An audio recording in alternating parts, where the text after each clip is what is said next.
Welcome to the Fashion Situation Room, a podcast from the front lines of the fashion industry. I'm your host, Michael Jordan, and these are my two co-hosts. Hello, I'm Britta Cabanos. And hey there, I'm Peter McLaughlin.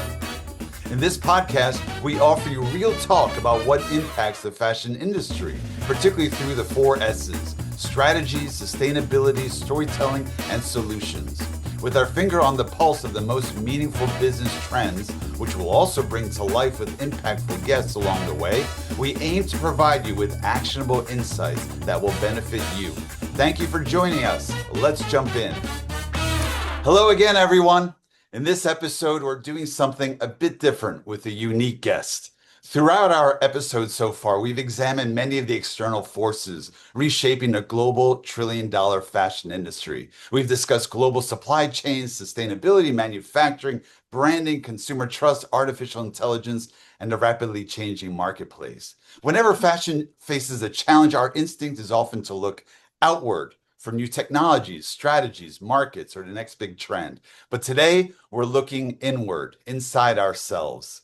Our guest today is Daniela Caine, who spent more than 2 decades inside some of the world's most respected apparel companies, including Nike, Adidas, Columbia Sportswear, and Pendleton.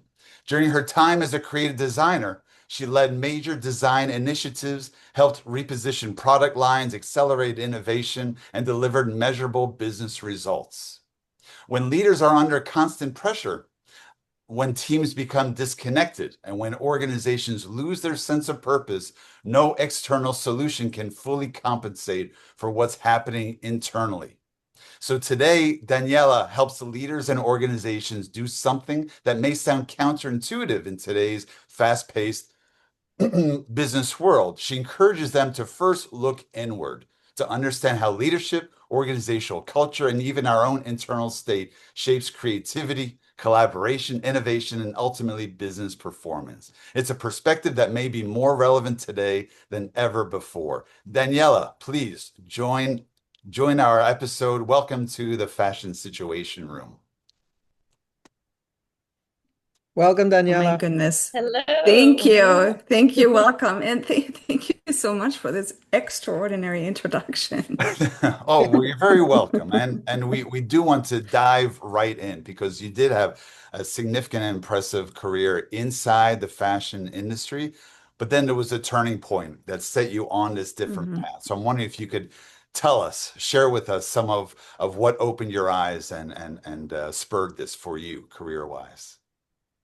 Yeah, so what spurred this for me was a health condition that my daughter was facing, which is an autoimmune condition that is widely known but very misunderstood. And she was 10 at that time. And before we even found out what was happening, because it took a while to really dig in and find out, she wasn't able to go to school. She was at home lying in bed. She was in a lot of pain for weeks and months. And that was the first time in my life that I then said, I need to pack up. I need to not finish this contract. I need to figure out what's going on with her, help fix it, and then go. That was the thought originally, that I would go back to work. Turns out that anything that's autoimmune has a lot of knock-on effects, different symptoms that show up, and also it's a mental and emotional roller coaster for the child or the patient and the person who suffers with it, and then the caregiver.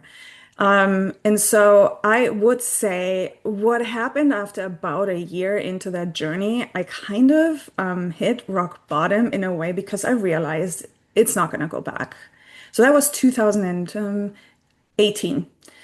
And then I followed my curiosity and decided, like, the question was, what could I do professionally that would allow me to be present in the moment, to do my work, and then, and not work towards a deadline. So that was the original thought. But where it led me to meditation, intensive meditation retreats, somewhat, if you will, an awakening to like a larger context. And the interesting thing for me was when I left one of the meditation retreats, nothing on the external had changed. None of my circumstances had changed, but everything on the inside had changed. And I was the happiest that I'd ever been in my entire life.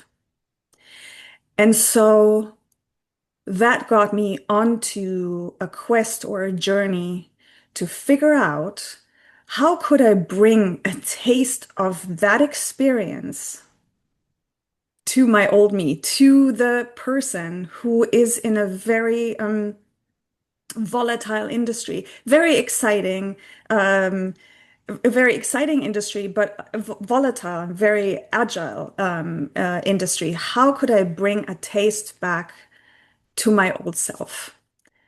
And this is where how I got to what I'm doing now. Wow. Amazing.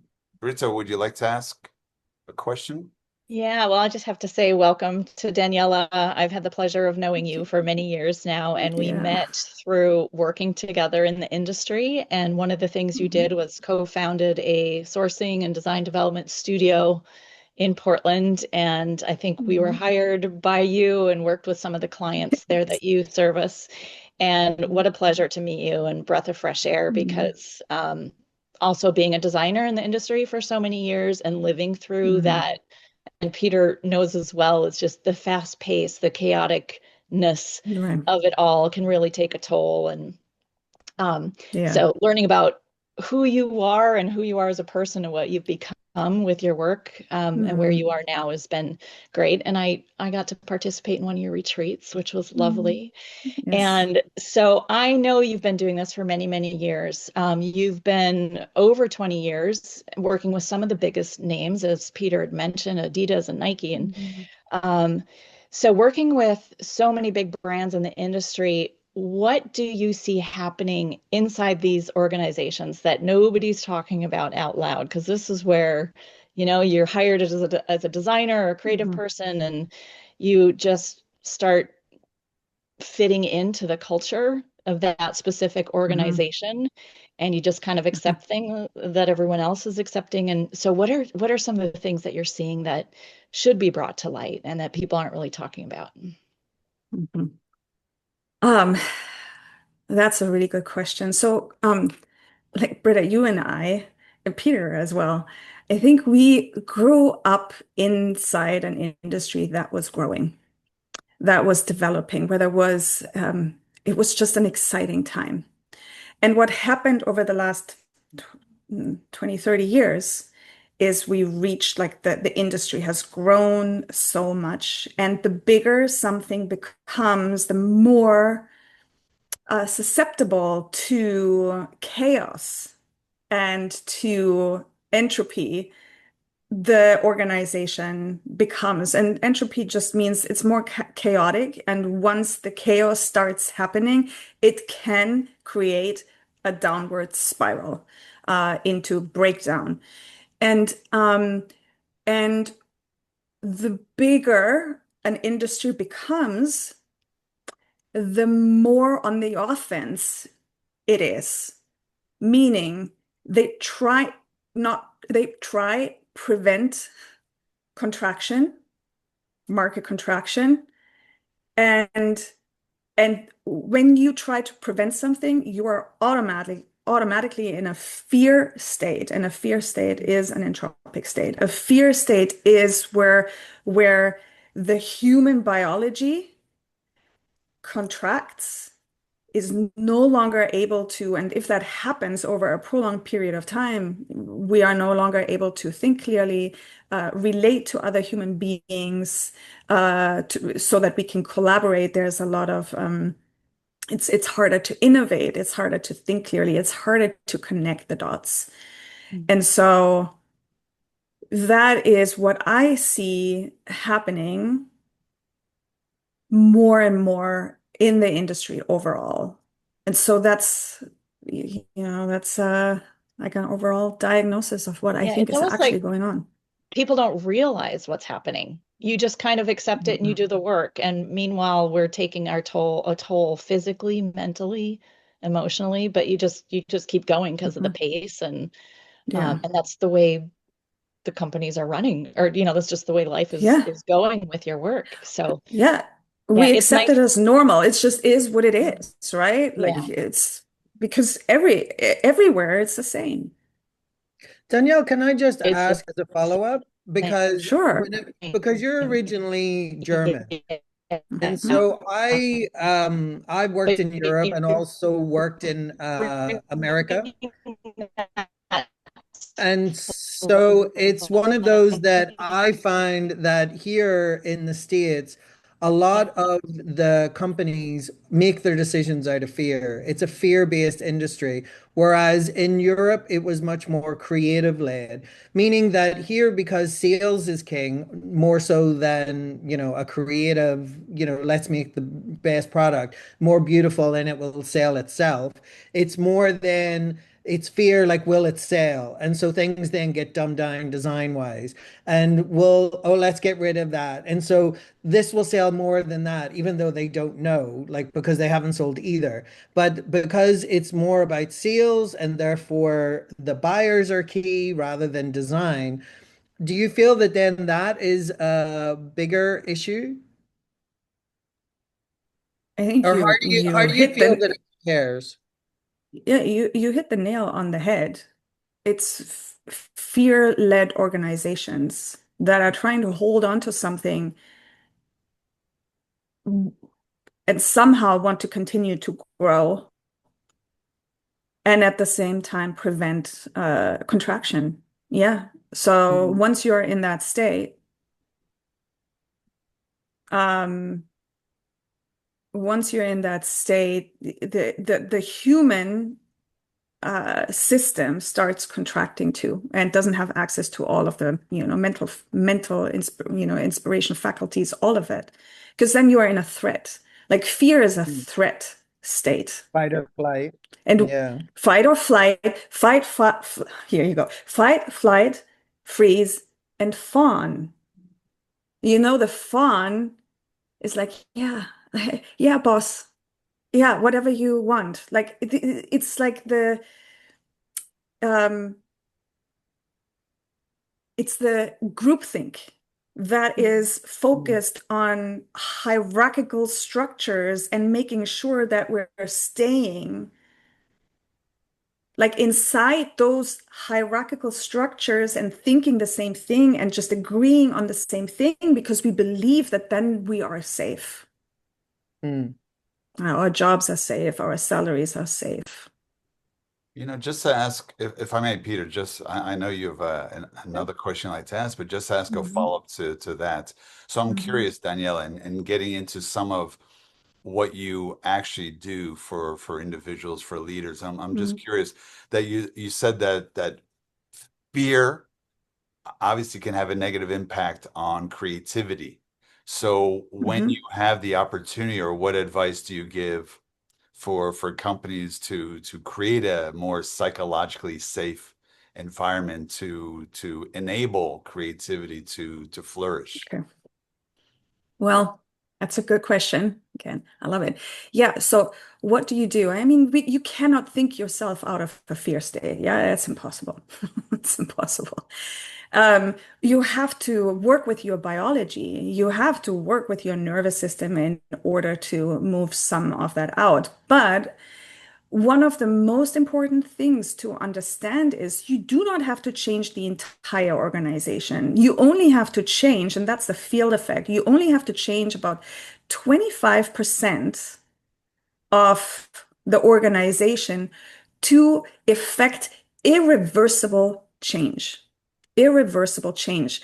Even if people were to receive money to prevent change, it's irreversible. Like even that that won't work as an incentive, like monetary incentive wouldn't work. So the good thing is like start with your leadership level change the leadership level so that they feel safe. Because once they feel safe, that's the trickle down effect. Trickles down through the entire organization. If the CEO is dysregulated, if the CEO is afraid, can't think clearly, can't sleep, makes decision in a reactive state, tries to implement strategies that used to work maybe 5, 6 years ago, but they don't work anymore. The people around the CEO, all like we do this automatically. We calibrate our state toward the leader, even if he shuts his corner office. Well, we track that. And we know that the majority of the information that we transmit is not verbal, it is nonverbal. So as a CEO, if a CEO is in a dysregulated state, it affects, that's again, like that is the huge trickle-down effect. That's economic trickle-down effect. I mean, and what then I could go on and on. But I find it really fascinating because ultimately what you're touching on is a big gap that is not talked about in companies. Because having worked at various corporations, there was one that, they listed their values and would have it on the wall, and V means this, and A means this. And then that's the exact same thing that we would use as managers to rate and discuss the performance of, the people who work there. However, the values is always consistently around actions, even though it never seemed, it wasn't really about the entity of the corporation itself. And if the CEO and the C-suite's actions are also part of those values, it was always felt, and it therefore led to cynicism of the workers, because it always felt it was do as you're told, don't do as I do as I say. And so, but what I find interesting, actions speak louder than words, of course. 100%. Right. But what I find interesting in what you're saying is that because it's more action-based, the gap that is missing is the emotional state of the workers, the emotional 100%. state, because ultimately then that's what leads to burnout, and it also gets ignored. So whenever you're talking about fear-based, obviously not only the fashion industry, but many industries are going through a huge disruption right now, especially because of AI and the amount of investment people are giving to that, even though it can detrimentally affect a company. But layoffs are happening, brands are struggling, consumers are feeling more disconnected, especially with people like using AI with ads within the fashion industry. What do you think is really going on beneath the surface that the reports and the financial reports aren't capturing? Man. Okay. Now I can go on my soapbox here again. Because all of what you said is exactly like the big question that I've been following. If we create something in a fear-based state, I believe that it's baked into the product. So if you're thinking about a very exciting company, for example, Aloe, it feels very exciting. It feels kind of fresh. It feels pulled together. I know, like I worked with Mystica, who leads the creative team. When you talk to Mystica, she is lit up. She is so excited. She is in her element. She loves what she does. She loves what she does. And you can feel that. You can feel it. You go into a store and you're like excited. And then you go into a different store, and it just doesn't resonate. It just doesn't feel like, even if it's a brand that you really loved, maybe it's like a big brand that really has like its cultural cachet, but you go in and you're just not feeling the product. It's just not. And then people say it's not my vibe. And so they go away. So I believe, this is crazy. I believe that loss of sales, margin erosion, and all is the symptom of dysregulated people, of people who are in fear, who are working in fear. Mm. I love So that. that's what I think is going on, really. Mhm. And how do you think is the best way to eliminate the fear? You know what I mean? Well, yeah, it's with the leader. It is with the leader. Um, mm, it's to work with the leaders as groups, as teams. The cool thing is like the work that I do, like it's multi-layered. I've spent like an enormous amount of time practicing and studying different modalities to really find something that works. So you can create a nervous system reset on scale for like whole groups, whole teams, even depending on the size of the company, the entire company, right? So you can do this in a day. People will change. Like they feel different. They feel Mm. connected to themselves. They feel excited. They feel like some new energy is coming in. But you also have to work with the leaders. Because if a leader is micromanaging and if it's because they're in fear, like if they're controlling, micromanaging, switching direction all the time, it's basically because they're in fear. So that would be more of like a one-on-one, working with them to really get under the hood of what the fear actually is. And Mm. yes, it looks at the moment, yeah, I'm losing sales, I'm doing this and this, and I'm trying to avoid that. But it's usually more primal. And so getting to that spot, getting them to again, this is not something that you can think yourself cognitively out of. It's Mm. impossible. You have to really go into it's a Yeah, holistic because process. I've seen recently there's a lot of things on Instagram that so many companies are forcing people back to the office, regardless Mhm. if all of the studies are showing that people are actually more productive working at home. And so they're linking that to ego, and that therefore managers Mhm. being egotistical and wanting to control and wanting validation. Control, yeah. And so the psychological aspects is rarely discussed within an Hmm. organization, but they Hmm. play out every day. Right. No, you're totally right. I mean, as designers, we all know that we have been tied up with meetings and managing Excel spreadsheets and moving logos around and then making sure that we're keeping everyone in the loop about everything that's going on. And so what we then had to do is carve out time to actually do the work that we were hired to do. Like Mm. to actually do the creative work.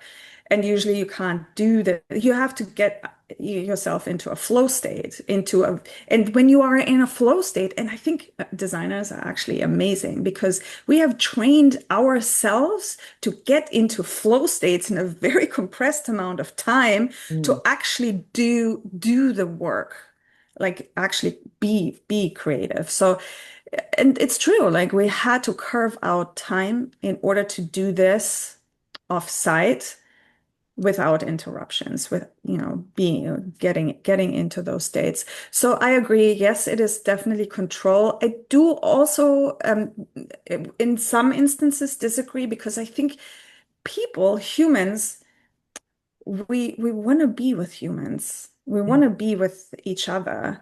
And when we work with each other, we can just weave and create and just make collaborate on things, and what's done in collaboration is always better than what's done in isolation. So it's kind of both. Like it's Mm. not either or, it's both. Like how can we balance both needs? I mean, just to give you examples of Mm-hmm. where you're talking because I think a lot of the fear is also to do with failure. And so if Mm-hmm. leadership can give people the space to feel, like for example, Mm-hmm. in Google, Oh, there's the yes. Google Lab where they Mm-hmm. do like feel forward and feel quickly. Mm-hmm. So Mm-hmm. they literally give the people the space to feel, but Mm-hmm. hopefully to learn from it. Or when Paul Yeah. Pullman was the CEO of Unilever, he Mm-hmm. immediately says, all right, we're stopping quarterly reports because ultimately Mm-hmm. people were afraid of not hitting their Right. numbers. And we're constantly Yeah. juggling the numbers and so whenever he took that fear away from them, it meant that they could actually do the work that they were intended to do. Mm-hmm. So That's beautiful. it's true that like there is practical ways to eliminate the fear. Mm-hmm. I Yeah. wanted to It's throw beautiful. in, Yeah. yeah, an experience that I had with one of Daniela's courses. I don't remember which one it was. I'm sure you'll remember. But you were Mm-hmm. talking about, sometimes this feels very woo-woo and it kind of, it's like your mental state and being positive and all that. But in one of your sessions I did with you, you had scientific data, and you had mentioned that before, Mm-hmm. like it's scientifically proven, and you had shown the human body and the vagus nerve, I think it was, and how it was connected to the Mm-hmm. brain, and some of the techniques that you teach, literally, physically, scientifically proven, change Yeah. whatever it is, the flow, the mental state, the way your brain is thinking. Totally. And you Mm-hmm. had yeah, some great examples of nerves within the brain that actually trigger some of these responses. Mm-hmm. Yeah. Yeah. Yeah, Yeah. it was Yeah. fascinating to see. It's scientifically proven, Mm-hmm. and which nerves and things can affect. So learning how to tap into that with some of what you teach is Yeah, and yeah. yeah. So it's the glands, it's the pineal gland and the pituitary gland. And what happens? I just wanna jump on this. If somebody is in or if humans are in a constant stress state, what happens is, yeah, the prefrontal cortex starts shutting down. But what also, so they can't think clearly. They don't have the thinking faculties that they would usually have. So they're falling out of what's called the window of tolerance.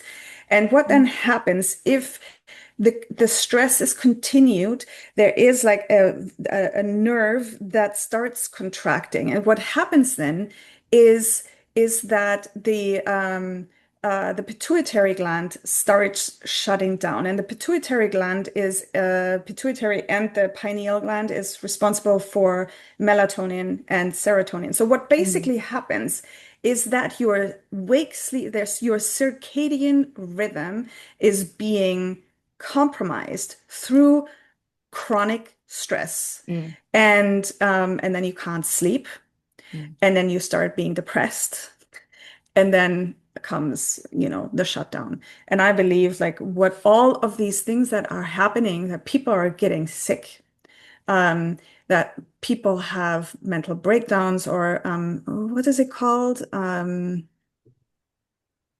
Yeah, I forgot, now it escaped me. But what it is, I believe there is an intelligence in the body. And when the body does not get the rest, at some point it will just say you have to go into timeout. And that's when your body breaks or something happens. Start getting Burnout, sick. that was the word. Yeah. Burnout. Burnout. Burnouts, Hmm. burnouts. Yes. Yeah, And Yes. yeah. speaking of which, Daniela, just to ask you more about your methodology and the work you actually do, Hmm. I'm gonna now share some of your website so our audience can also Mm. see and where they Oh. can find you at danielacaine.com. Hmm. So Hmm. if you could explain for Yes. again our smart, curious, but non-expert audience, me included, okay, what exactly Uh-huh. you do for your clients, and also even to share some of your experiences with some transformations that you've seen among Hmm. individuals who have gone through Yeah. your sessions, your workshops, that sort of thing. So Yes. go ahead, explain.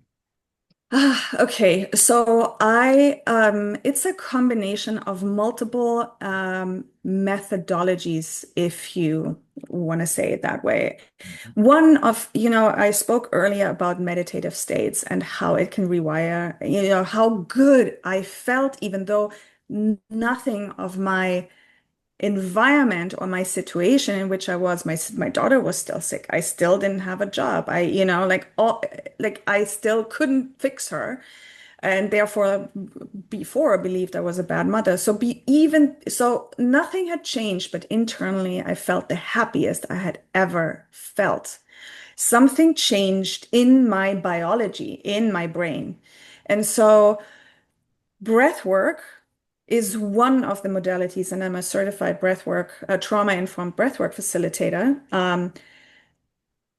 is the highway to get out of the hamster wheel, because that's the hard part, right? Like you're trying to meditate and empty your brain, and once you sit down, everything comes up.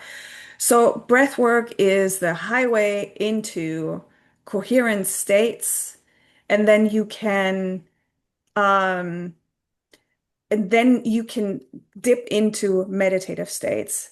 There is, as Britta said, there's a lot of, I like to make the unconscious conscious, meaning I like to show biology and for people to understand what's happening inside their body and how they can actually control their own alignment. It's fascinating. And what happens when people do this?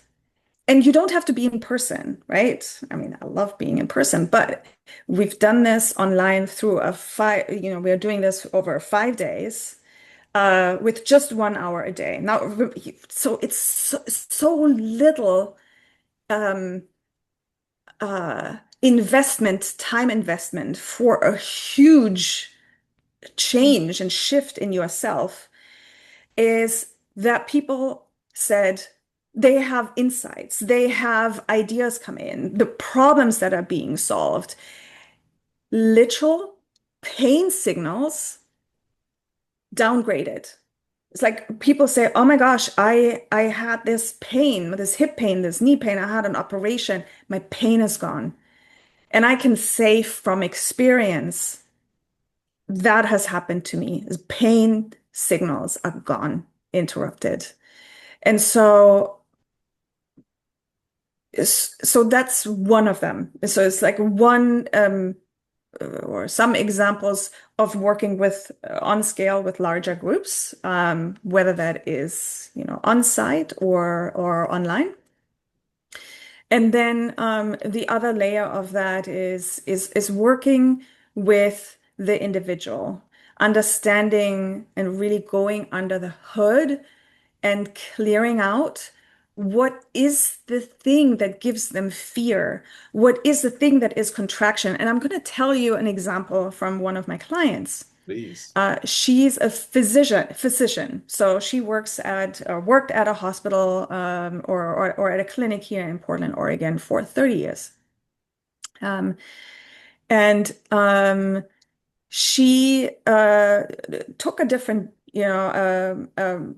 what's almost like a jumper position in a different state. Again, at a hospital, she loves being a physician. So there was an email that she received, and she was really triggered by the email. The email was very neutral, but she was really triggered by the email. Her husband said, "I don't know what you're thinking. It's like a total normal email." But what then happened is, then when we worked together, what it was is the email was just the catalyst to an experience in which the organization basically shames physicians, like really controls physicians, and then shames them if they're not acting in accordance to the policies or whatever. And so feeling called out by the organization as such. So it had nothing to do, like it is always based on a previous experience that we've had that we want to avoid. So that's when, like fear state. So once you then go under the hood, there's a process that I work with people one-on-one and sometimes like in group settings as well, like Britta, we've done that, is where you can actually, like, once you know your target and once it is possible to then dissolve that. And so then you're no longer triggered by emails that are coming in. It's just an email. But that's how we are, humans, exciting, multi-layered, like fascinating beings. So I'm curious if you had the opportunity to go into a company in God, yeah. chaos, okay? And the Okay. boss said, "Do with us as you will." Okay, how would you Yeah. transform them? What would you do? Oh my gosh. Okay. So first of all, I would do a reset, meaning that it could be a 1 or 2 day offsite. And it's not about strategy. And, because if the energy underneath it is not good, no strategy will work. It just won't. So going in for a 1 to 2 day workshop, it's all about nervous system coherence, learning about the human body, learning about themselves, like really opening them up again to alignment and to information, inspiration, their own wisdom, basically, right? Because if we're in fear, we're like kind of contracted. So it's like blowing them back up, realigning with like themselves and each other. So that's number one. And then continue, because here's one thing, right? So many of these leadership offsites that we're doing, right? Then we think, okay, I'm gonna really keep that. But then you're dropped back into the organization, and 2 days, 3 days later, everything's kind of gone. Mm. We have to, it's not, you don't go into the gym like once and lift and then come out ripped. The cool thing is you don't have to go every day, be every other day. So there's like a follow-up program where we continue the process so that it doesn't fall off, because that's no, where's your return of investment then? Like, right? Mm. So you invest in something, you want to keep going so that the nervous system really can regulate over time. Um, so that's number one, Well, can or I just two, say actually. it sounds Yeah. like you'd also need a great degree of candor and openness that the Mhm. team would have with the boss sitting there would have to Yeah. say, "Hey, there's something off with the energy here," right? With the Just a boss little listening in, right? Right. vulnerability, Well, I being think vulnerable. Yeah. yeah. So here's the thing. Yeah, we need to have psychological safety, and that isn't often available if the boss is there. Mm. When we do like groups or breath work, for example, yeah, if I have these sessions or the reset, that's totally fine for the boss or CEO to be in and be a participant in the process. But then it would be for the leadership level team, go like for the leaders themselves and go deep with them Mm, to dissolve the thing that give them fear. Because truly, I mean, they are in fear. They have a job to do. They have pressures from everywhere. So it's really about helping serve them so they are regulated, because once they are regulated, once they understand themselves, once they are connected to themselves, then they're just better leaders and they don't have to think about it. They'll just are. It's Mm. more of a being rather than a doing. right. I'm sorry, going back to your methodology. So then you said that's the first thing. Sorry, what's the second thing then? Yeah, Yeah, that sorry. was that. That was that. So it's really working with the leaders on an individual basis. Mhm. And Yeah. also, if I may, like just to show what big an impact working with a leader can have, there's a company a carpet company called Interface, and Mhm. so the Mhm. CEO of that company, his name was Ray Anderson. Like he was asked in 1994, what is the company doing for the environment?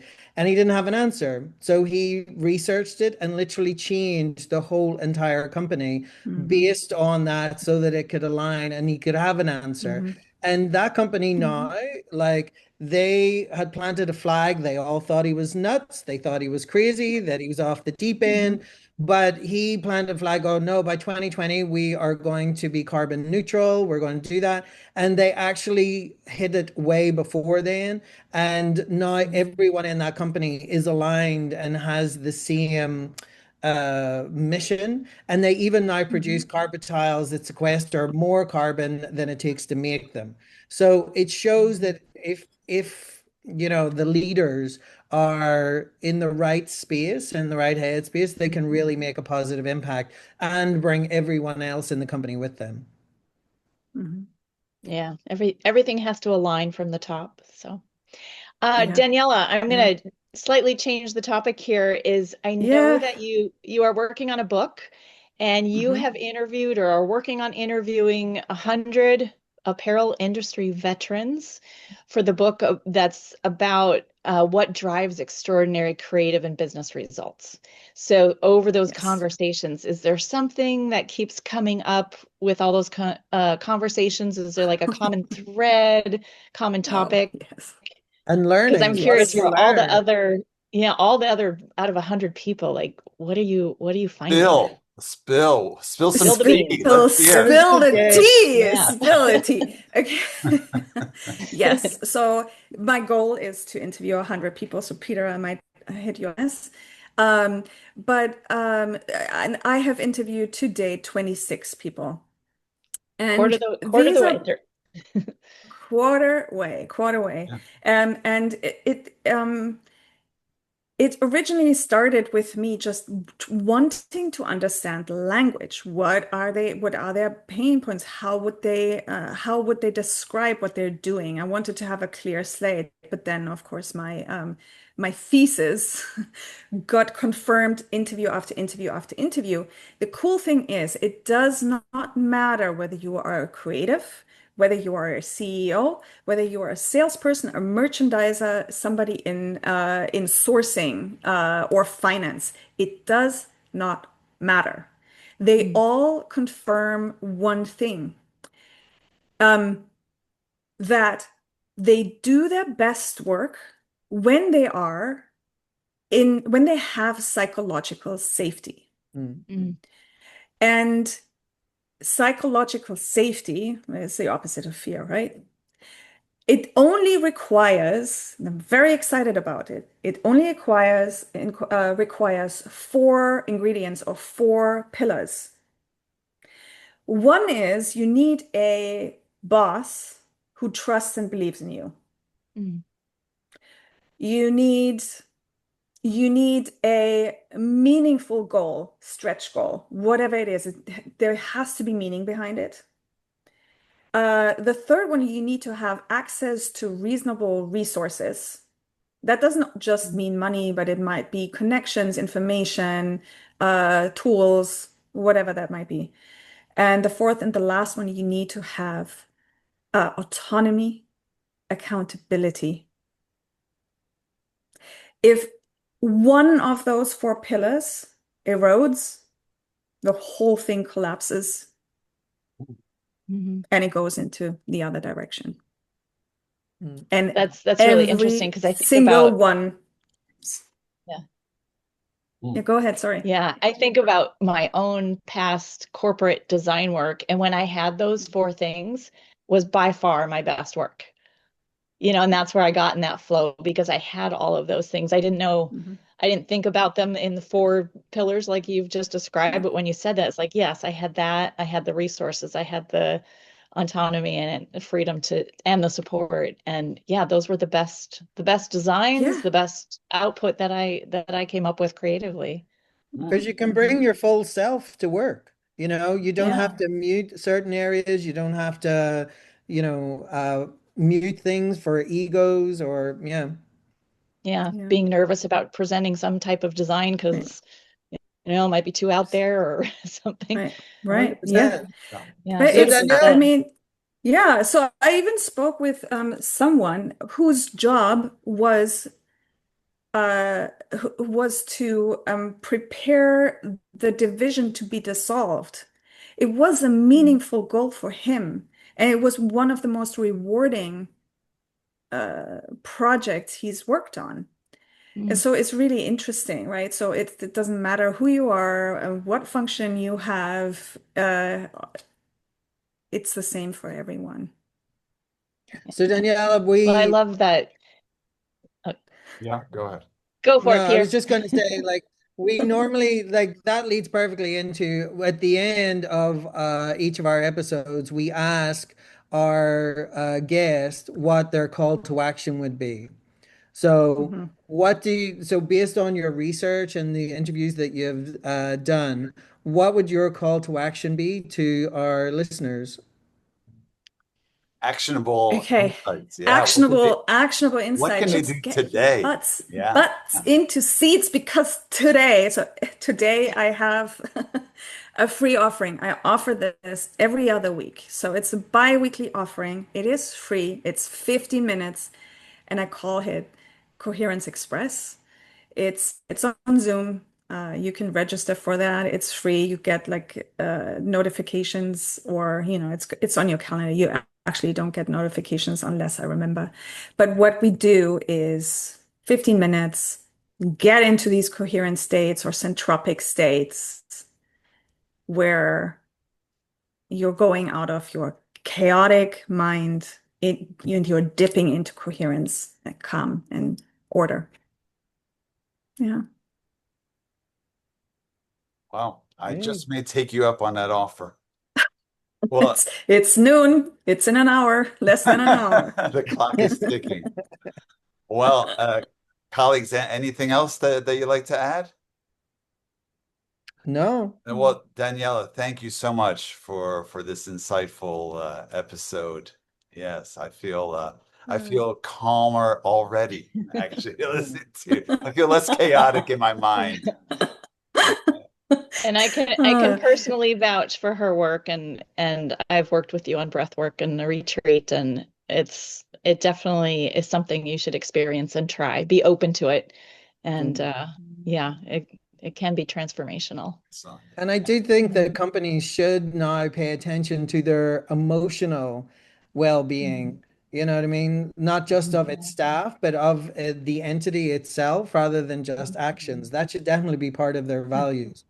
Because it'll gauge, it'll be the barometer to know how well a company is doing and how stressed out it is. Totally. Yeah, mental health is so important these days, and it was not addressed when we were younger working in the industry, and it's a necessity, I think. yeah. Yeah, definitely after 2020 pandemic and all of the sandwich of escalating things, we're way beyond coherent or centropic states at the moment. Well, thank you for raising Thank you. awareness of this issue, and for our Yes, viewers, thank you, Daniela. our listeners, of course, if you enjoyed this episode, give a like, but as well forward this episode on to anyone you might know who might find this of value. And you will discussion. find all of Daniela's contact information and links in the notes, so you can reach out to her as well. And through LinkedIn, I showed your LinkedIn platform as well while we were talking. Yes. Okay. Yeah. Okay. Daniela. Until next time. Thank you all. Thank you. Thank you so much. Bye. Thank you. Bye-bye. You. That's it for today's episode of The Fashion Situation Room. Thanks for spending time with us on the front lines of fashion. If you found value in this conversation, please subscribe, share, and leave a review. It helps us bring more meaningful voices to the table. And what call to action did you take? Let us know in the comments. See you next time. Bye. Bye.